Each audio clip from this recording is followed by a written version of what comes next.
আমি অতটা কষ্ট করতে পারবো না, তাই আর কি ইজি হবে যেটা সেটাই করে দিলাম না, ওপর থেকে খাবারটা দিয়ে দিলাম। বাহ, তোর আইডিয়াটা তো খুব ভালো। সত্যি মা, আমি নিজেও জানি আমার আইডিয়া বেশ ভালোই খাটে। কিন্তু জানিস তো মা, খাবার ছুঁড়ে দিতে নেই রে।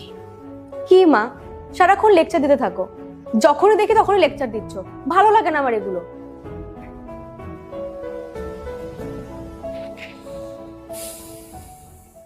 ওই, খাবার চাই নে। ম্যাডাম, এটা তো পড়েই আছে। হ্যাঁ তো পড়ে গেছে তো কি হয়েছে, আমি বা কি করব, তুলে খেয়ে নে। প্রেম সাহেব, এটা কিভাবে খাবো? এটা তো পড়েই আছে। এ শোন, তোর কপাল ভালো না, তুই দুটো খাবার পাচ্ছিস। তোদের মতো অনেক মানুষ আছে যাদের কপালে রুটিও জোটে না। তাই যেটা পেয়েছিস তুলে খেয়ে নে। নাটক করছে।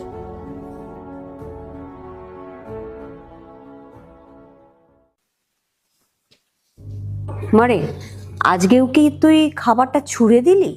মা, তোমায় আমি কতবার বোঝাবো বলো তো, যদি আমি উপর থেকে নিচে গিয়ে সবসময় খাবারটা দিতে যাই তাহলে আমার অনেক টাইম ওয়েস্ট হবে।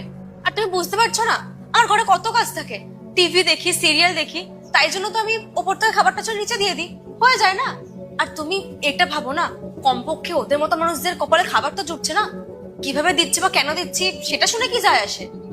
বুঝেছি, তোর সব কথাই বুঝেছি। তোমার পাশে এসে বসাটা না আমার অনেক বড় ভুল হয়ে গেছে। মা, তুমি রান্না করোনি আজকে? না রে বাবাই, রেশন নেই তো, আর আমিও আজকে বাইরে গেছিলাম, যার জন্য কোনো খাবার বানানো হয়নি। আচ্ছা ঠিক আছে, গাড়ির চাবিটা দাও, আমি গিয়ে নিয়ে আসছি। ওহো, গাড়ির চাবি তো তুই পাবি না রে, গাড়ি তো সার্ভিসিং এ গেছে। তুই একটা কাজ কর, তুই হেঁটে চলে যা। হেঁটে মানে? মাথা ঠিক আছে তোমার?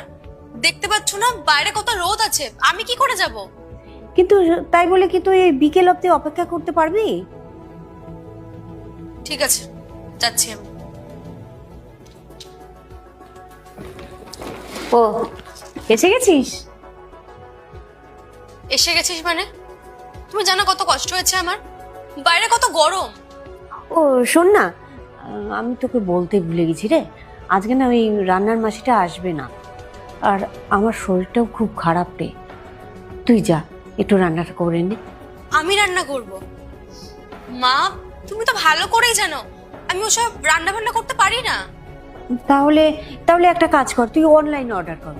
মা, তোমায় কতবার একটা কথা বলবো বলো তো, অনলাইনে খাবার খেতে আমার ভালো লাগছে না, রোজ রোজ একই জিনিস, একটু ঘরের খাবার হলে ভালো হতো।